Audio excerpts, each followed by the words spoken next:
If you have an interest in developmental psychology, or if you've spent any significant amount of time with small children, you've likely heard of the concept of object permanence. Object permanence is the understanding that whether an object can be sensed has no effect on whether or not it continues to exist. This is a fundamental concept studied in the field of developmental psychology, the subfield of psychology that addresses the development of young children's social and mental capacities. Now, there's not specific consensus on when exactly the understanding of object permanence emerges in human development. But here's the broad stroke of how we've come to understand it.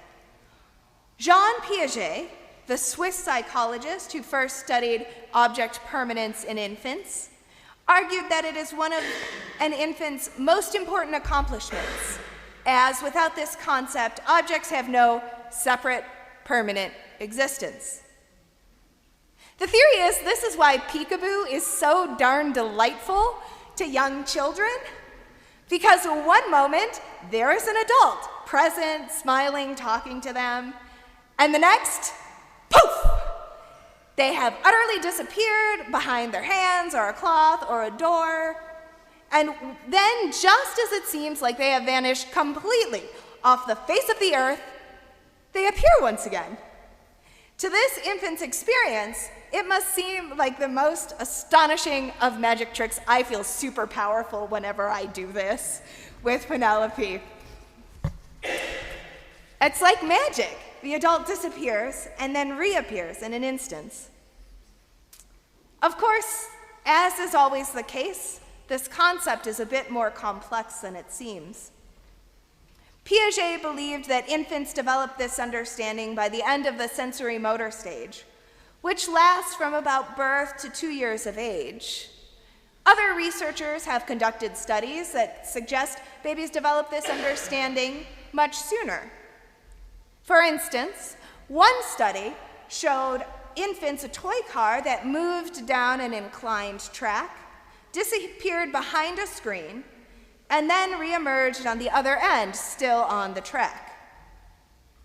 The researchers created a possible event where a toy mouse was placed behind the tracks, but was hidden by the screen as the car rolled by. Then, researchers created an impossible event. In this situation, the toy mouse was placed on the tracks, but was secretly moved after the screen was lowered, so that the car seemed to go through the mouse. The infants were surprised by this impossible event, which suggests they not only remembered that the toy mouse existed, but also its location. And while we adults can pride ourselves on grasping object permanence in the tactile matter of our lives, this gospel reading today reminds us of a different kind of object permanence that I know I struggle with. It's the object permanence of the deeper spiritual nature of reality. You see, I feel like we get this glimpse sometimes of a deep spiritual truth. Maybe it's at Easter, or out on a walk in the woods, or maybe it's by the deathbed of a loved one. But you know, it's that moment where everything seems crystal clear.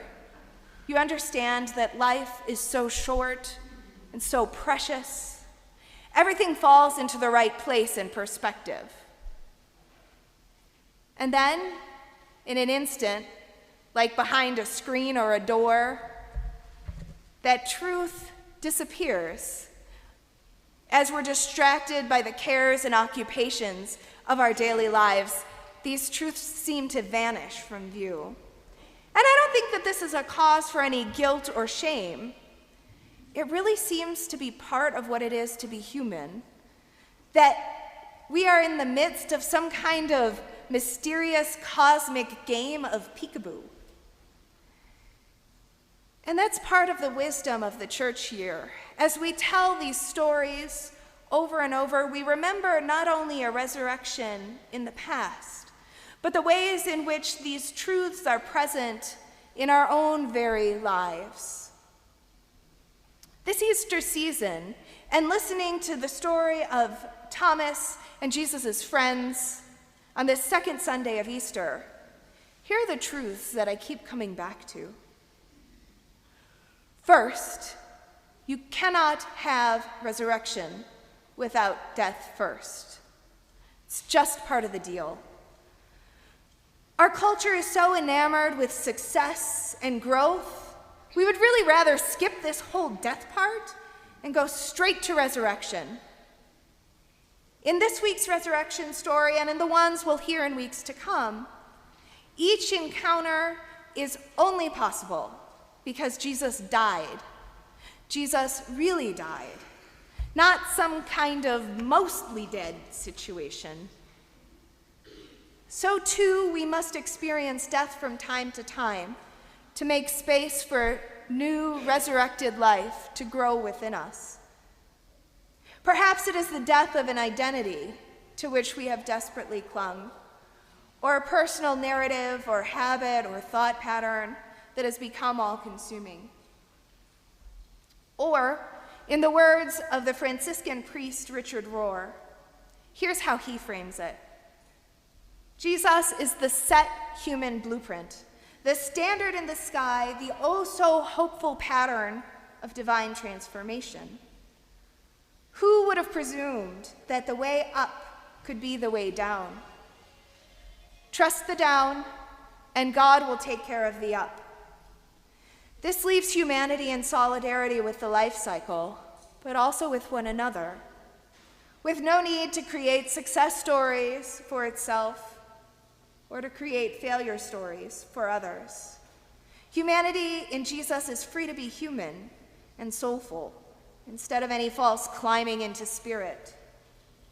This was supposed to change everything, and it still will.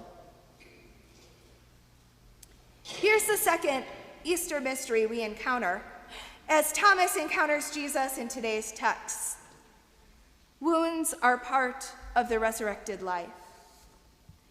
It's so striking that as Jesus experiences bodily resurrection, if God could do anything, you'd think God could take care of those wounds, that Jesus could somehow show his resurrected body by the whole vanishing and passing through doors thing, or some kind of other supernatural appearance. But that's not how Jesus connects to his friends. He connects to his friends. He shows and lives the resurrected life by starting with his wounds. Here, my hands. Here, my side. It's so frightening and painful, and I know for me it would be much more comfortable if the proof of resurrected life was success and having things in neat little boxes. But there's some truth here, some kind of an impossible event that I have to hold on to, that it's our wounds that connect us to one another. You know, we say this all the time in the creeds, but it's somehow easy to forget when we talk about how we believe in the resurrection. We believe that our bodies will be resurrected, which, if I'm honest, is pretty darn weird, and I don't understand how it happens, and it's a very impossible event. I can't explain it. And it also leads me to wonder, what wounds are going to still be with me in my resurrected body? Somehow, that is what will be sanctified. I'm a type 1 diabetic, and sometimes I wonder if my pancreas will still not work in my resurrected body. I don't know. And I'm sure God will work it out and it'll be fine. Or maybe it's a metaphorical bodily resurrection. But the point is, and the truth is, our bodies matter. And what's more is our wounds matter. And they're holy. They can be sacred, In Adult Forum, we've been talking about the difference between clean pain and dirty pain.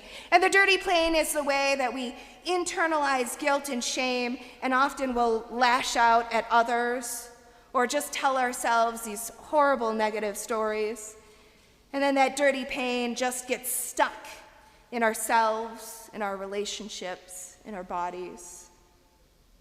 But then there's the clean pain, which today I think about as resurrected pain, where we notice our wounds, where we get settled in them, attend to them, share them appropriately with others, and in that way, build connection. I think about this with social media. It's almost like it's so easy to try and hide all the wounds. It's interesting, if you're my friend on Facebook, a number of weeks ago, I posted this picture of me carrying Penelope. I was preaching at the Thursday noon service. It was a great picture, I'm preaching, I've got this baby with me. I'm this working mama that's doing it all. And the truth is, even though that's a joyful and true reality, social media only shows us half of the story. And if we pay too much attention to that half, we look around and think everybody else's resurrected bodies is whole and complete and better than ours. But these pictures do not show the sleepless nights, the irritability, the to-do list that I have just given up on, the unfolded laundry that I got around to doing yesterday. And the truth is, it's that. It's knowing that we're human and messy and wounded. This is what Jesus reminds us in his appearance to his friends, in his appearance to Thomas. Here are my wounds. What are yours? And you don't have to share them with everybody, because it's not always appropriate, but it is what connects us. And just recognizing that they are in our body and that they are sacred and holy. I think that's an object, a spiritual truth for us to hold on to. And here's the final mystery that I noticed this second Sunday of Easter in Jesus' appearance to his friends. We cannot control, coerce, or cling to the resurrection. It comes to us by grace. Jesus shows up when Jesus shows up. And he moves on when he moves on. The disciples cannot hold on to him. He just appears. They just have to be ready. And not even that, because they were hiding and afraid. They just have to be present, to show up. And Jesus is there. Jesus shows up by grace. And it's in this final point that I think about as we prepare to go back out into the world after the service is over, that there's no need to beat ourselves up when we forget, when our lives lose the perspective. There's no guilt or shame. You don't need to try harder, work more. If only you were better, you would hold on to these truths more. It's not that way. Actually, you know what I think it is? I think God is playing peekaboo with us. And so as we go out this week, it's an invitation to look for those glimpses of the face of God, of resurrection that comes after some death, after our woundedness, and comes to us not by our own efforts or strength, but by grace. God is here. God is with us. God does not give up on us. God, no matter how alone or broken you feel, is on the other side of the curtain. Peekaboo. Amen.